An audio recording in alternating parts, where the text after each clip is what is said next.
Bharati Devi, Department of Physics. Today we are going to learn about transverse vibration of stressed string and sonometer and its applications. Transverse vibration of stressed string. Let us consider the transverse vibrations of the stressed string first and at the ends. Suppose that the string is initially resorted into some given curve and then allowed to swing. The length of the string is L meter. Initial distortions give the displacement such that y equal to f of x with reference to the position of equilibrium of the string as x-axis. The equation of transverse vibration is given by dou square y by dou t square equal to c square dou square y by dou x square, where c equal to root of t by m equal to velocity of transverse vibrations and t equal to tension of the string and m equal to mass per unit length of the string. Initial conditions: y equal to 0 when x equal to 0, y equal to 0 when x equal to L, y equal to f of x when t equal to 0, dou y by dou t equal to 0 when t equal to 0. Since y depends on x and t, we write the solution as y equal to a exponential alpha x, alpha into plus or minus alpha into cu, y equal to a cos alpha into cos alpha ct. Then y equal to a sin alpha into sin alpha ct. Then y equal to b sin alpha into cos alpha ct. Then y equal to b cos alpha into sin alpha ct. Let us take one value of y, that is y equal to b sin alpha into cos alpha ct. Let alpha equal to n pi by L. Therefore, y equal to summation of n b suffix n sin n pi x by L into cos of n pi ct by L. Since y equal to f of x, when t equal to 0, put t equal to 0. Therefore, y equal to summation of n b suffix n sin n pi x by L. Now, f of x equal to summation of b suffix n sin n pi x by L. Therefore, b suffix n equal to 2 by L within the integration limit of 0 to L f of x sin n pi x by L into dx equal to L within the limit of integration 0 to L f of v sin n pi v by L into dv.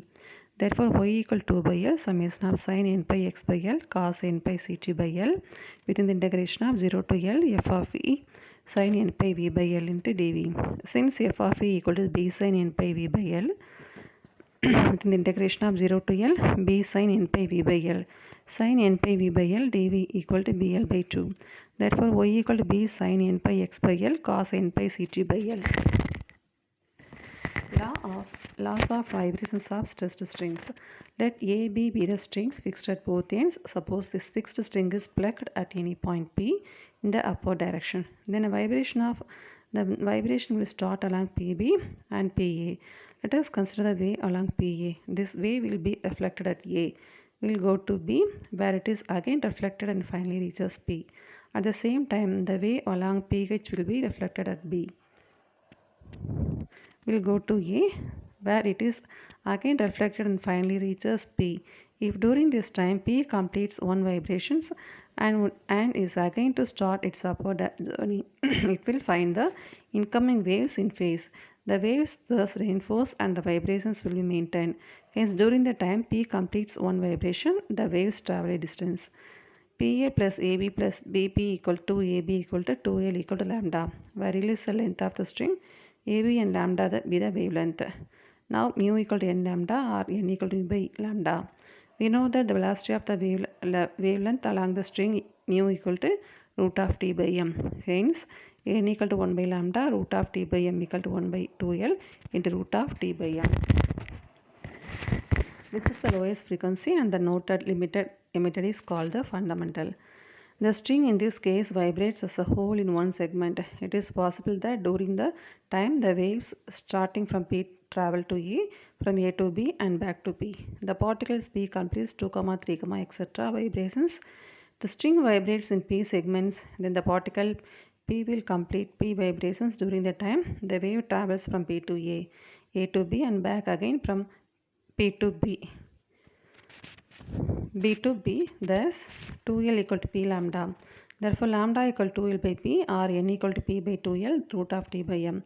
In case 1, when the string vibrates in one segment or loop, nodes will be formed at the ends of the string and the midpoint of the string will have an antinode. Therefore, in this first mode of the vibration or fundamental mode of vibration, L equal lambda 1 by 2. In case 2, when the string vibrates in two segments, nodes will be formed at the center as well as the ends of the string, and each midpoint of the segment will have an antinode in this second mode of vibration L equal lambda 2. This second mode of vibration is called the first overtone or second harmonic.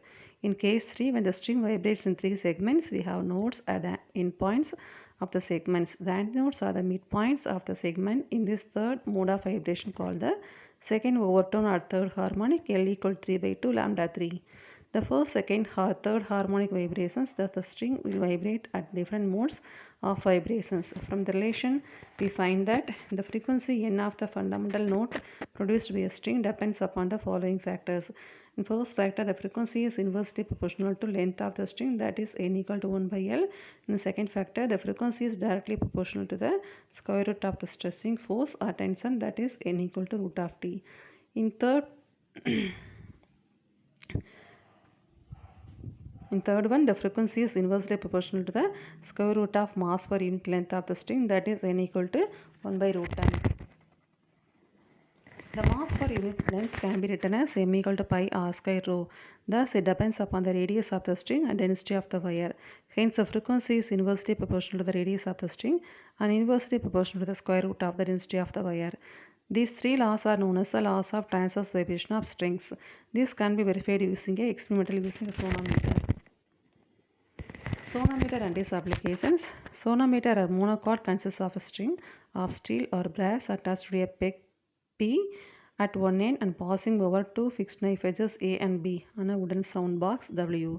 The other end of the string passes over a smooth pulley L and carries a mass M whose weight gives the desired tension to the string.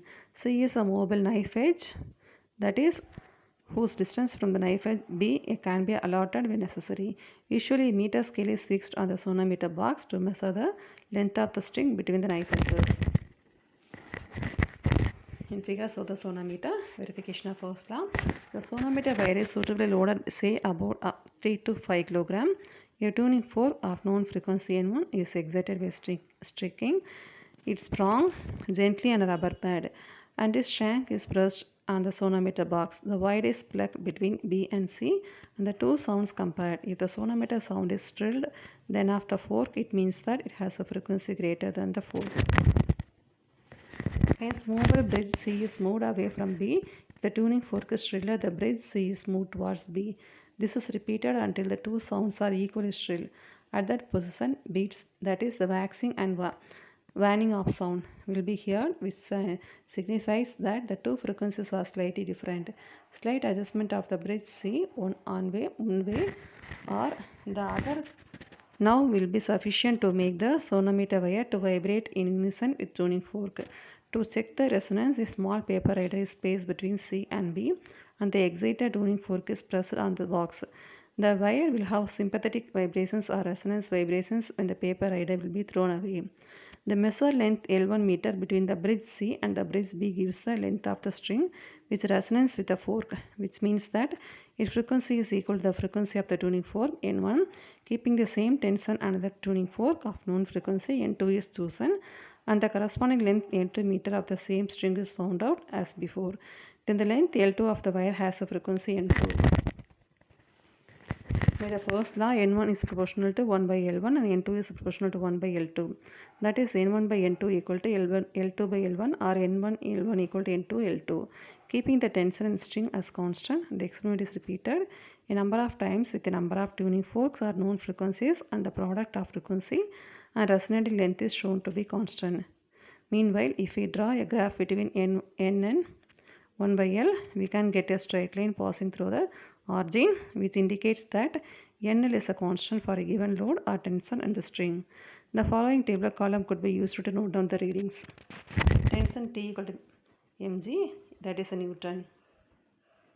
Verification of second law. For proving this law, it has to be shown that frequency of a given length L of the string is proportional to the square root of the tension, but we have no direct method of finding out the frequency of the string of the given length L. So a tuning fork of frequency N is taken. A suitable tension T1 is applied to the sonometer string by loading with a known mass. Tension T equal to mg, where m is a mass suspended As described earlier, the resonating length L1 meter of the string for the frequency n is determined. If N is the frequency of string of standard, if N1 is the frequency of the string of standard length L under the same tension T1, then the law by the first law, N1L equal to N L1 or N1 equal to capital N L1 by L. By second law, N1 is proportional to root of T1 or N L1 by L is proportional to root of T1. The same tuning fork is used throughout the experiment for a constant length L of the string. So L1 is proportional to root of T1. The tension is allotted to a different value T2 and the resonating length L2 of the same string for the same fork N is determined. Therefore, L2 is proportional to root of T2. By equations 1 and 2 we have L1 by L2 equal to root of T1 by root of T2 or root of T1 by L1 equal to root of T2 by L2. This relation can be verified and thus second law can be proved. The tension may be varied different values and the latent relations root of T by L as a constant can be proved to be true for a given tuning fork. And for the same string further, if we draw a graph between root of T and L, we can get a straight line passing through the origin which proves the constancy of root of T by L, and hence second law is proved graphically. Verification of third law. To verify this law, different strings are stretched under the same tension using a constant frequency n of 4. The resonating lengths L1 and L2 of the two strings for the same tension are found out. If n1 and n2 are the frequency of the two strings for a standard length L, n1 equal to n L1 by L and n2 equal to n L2 by L. That is n1 by n2 equal to L1 by L2. By third law, n1 by n2 equal to root of m2 by m1, root of m2 by root of m1.